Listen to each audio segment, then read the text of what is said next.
Today is a nice day out, so I figured I'd go for a walk around the neighborhood instead of the gym. Finally get away from the cold snap we've been having. Felt like this winter was never going to end. Finally, the weather we've been waiting for is here. It's a little overcast. It's probably pushing around 80, 78, 79, 80, something like that. The wind feels good. Getting my steps in.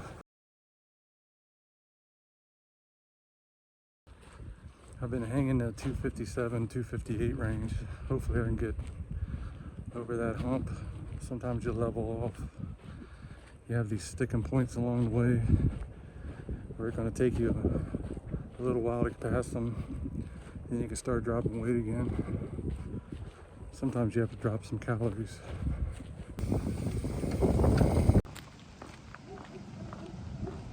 Like I said, the freeze is finally over and we're starting to head into spring/summer, because spring here feels like summer. Oh, stop. Oswald. He really wants to go outside, but I can't let him. He likes to hop the fence and disappear. But anyway, I want to go outside and review the flowers and plants we have and see if anything survived and what did and didn't survive. This plum, was it plum? Yeah, plum tree. It's blooming a lot more blooms. I got some survivors in here, so that's coming back. That's good. I think that might make it. Roses do really well. Shocker. I think that one's history. Unless that's something to do with that plant, I don't know. That lived, whatever that is. This thing's dead. We brought these inside, so they're okay. Got some sprouts coming out of here. I think they're coming back. We'll cut those off. My wife planted something in here, but I forget what. We covered it up with this tarp here, and because that surprise frost came through. This is good. That's gonna live. This is gonna live. I have no idea whether this banana tree is gonna make it. I see some green in there, so that's good. I think it will come back. I'll probably cut it down just to see how it makes out. This is like a raspberry, blackberry bush, something like that. That does well. Roses, of course, do good. These are good. I thought they were gonna die, so did she, and they look all right. Cut these down. The dragon fruit took a beating, that's gone. It's a work in progress again. I have to start all over. The aloe vera plants, I think they'll make it. That's some kind of dill or something. You know the dill.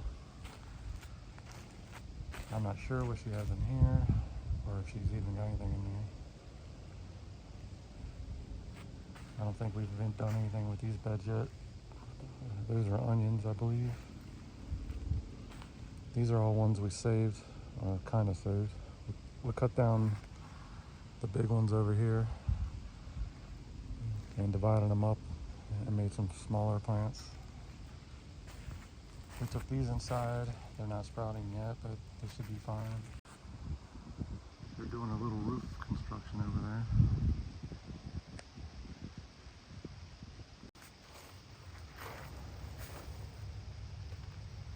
You see these lizards? They're everywhere in Florida. Everywhere. You can't walk without tripping on them. We cut this down. We don't know if it's coming back. We think it might live, so we're gonna let it roll and see what happens. Cut that down, and then they should be fine. This is where we took out all the ivy. We're gonna plant a tree here, but I'm not sure if it's gonna be a papaya tree or we're gonna put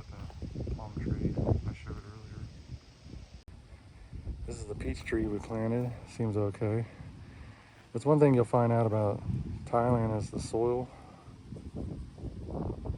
It's either sand, clay, which is over there, a lot of clay, or dirt. You have your choice. It's just like flipping a coin, what you get when you start digging. Excuse all the dog poop. I haven't cleaned it up yet. This is coming back. Whatever this was, starting to bloom again. That's good. Yikers. That's the papaya tree. I think that's shot. We might have to dig that one up. I don't know if I can cut it off or not. I think these lived, but they look like hell. This was a papaya tree. It might make it. I'll probably cut it off. This is that Sadao tree. She swears it's dead, but I think it might live. Yeah, I think it's good. It's gonna come back. Look at this papaya tree. Look, a baby papaya. This really feels hollow right here. Holy shit. Look at this.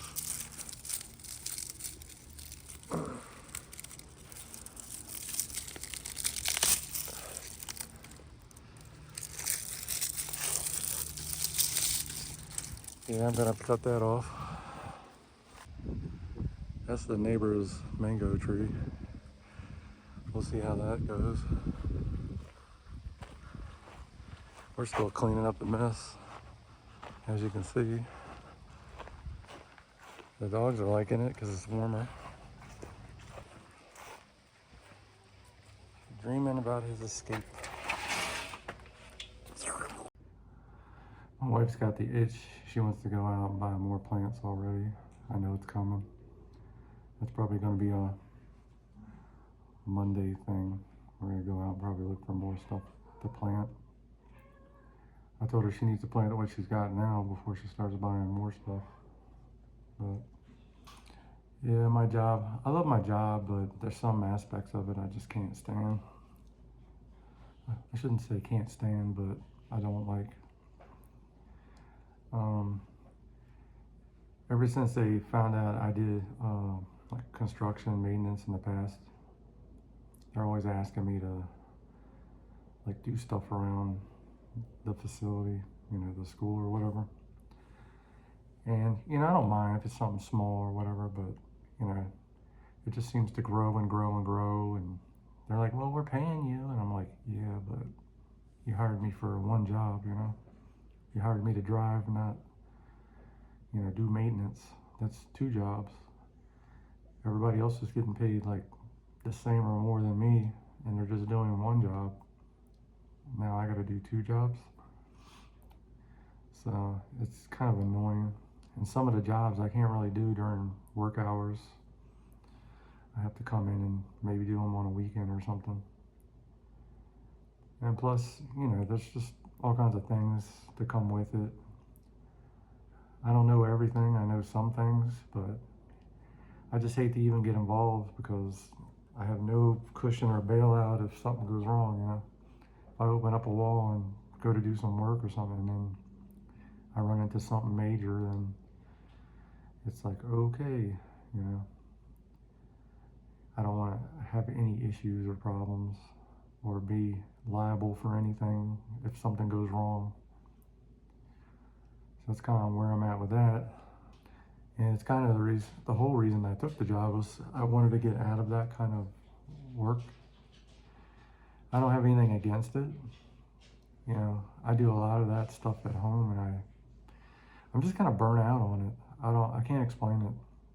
I've done it half my life and I'm no like, you know, maintenance guide or anything. A lot of times I just get by on certain things, but I just know enough to be dangerous. But I'm just kind of burnt out on it. And I just want to go, I don't know, towards another direction in my life or something. Something more chill where I can rest my mind and not have to stress and worry about things. And, you know, I'm not getting paid for that. They're not paying me enough to do some of these things they want me to do. And I've been in this position before in other jobs, and you know, as soon as you do something once out of kindness, it becomes, oh, you're the guy now. We're going to come to you every time.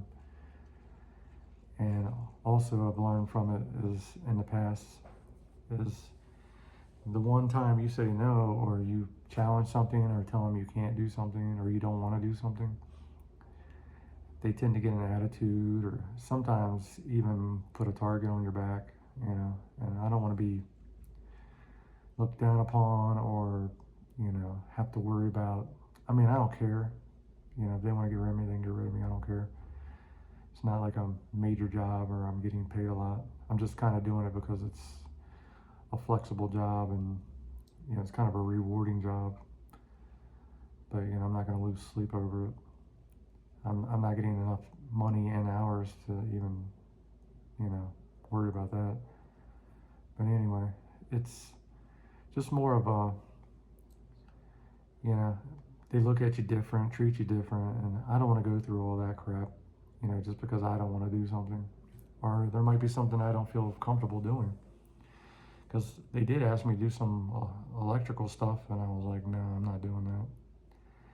If something goes wrong, or somebody before me did something wrong and I hit something or do something, because I have basic knowledge, I can do basic stuff.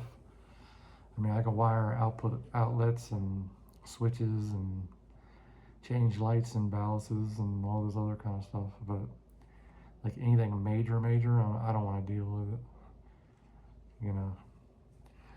This light behind me, right here, the one right there, there it is, right there.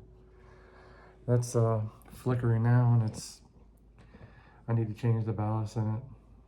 I actually got the ballast. See how these are lit up?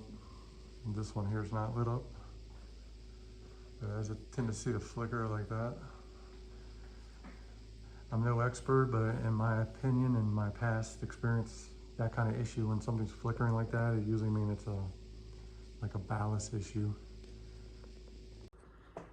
For any of you guys that don't know what a ballast is, it's basically like the power source, or it kind of regulates the current that goes to the light. I like to call it like a battery, but it just regulates the current basically. And I got one on Amazon that I have to install in that light up there.